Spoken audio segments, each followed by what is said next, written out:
Ce poster présente le projet de recherche sur lequel je travaille à l'URAFPA depuis quelques mois, qui a pour titre le rôle des étangs sur le devenir des pesticides d'origine agricole et sur la qualité des têtes de bassin versant. Donc, tout d'abord, il est primordial d'avoir une bonne qualité des eaux en tête de bassin versant pour atteindre les objectifs de la DCE. Dans notre étude, nous nous intéressons à l'effet des étangs piscicoles sur le flux de pesticides.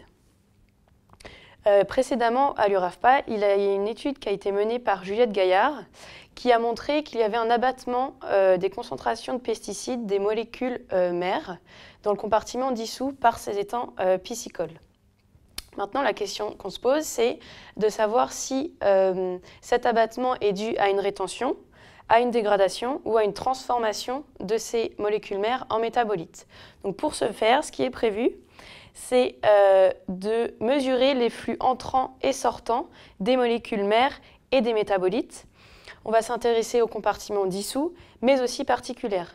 Parce que suivant leurs propriétés physico-chimiques, les molécules vont plutôt être dissous dans l'eau ou vont être accrochées à la matière en suspension, ce qu'on appelle le compartiment particulaire. Donc les prélèvements sont faits sur un cycle piscicole entier d'1 an.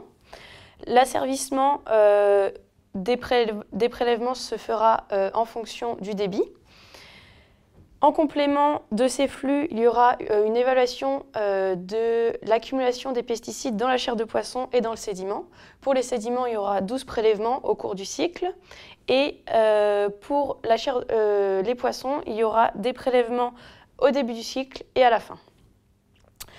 Pour ce qui est des méthodes analytiques utilisées, donc l'extraction des molécules cibles de la phase particulière, sédimentaire et biotique sera effectuée par des méthodes d'extraction de type Quetscher.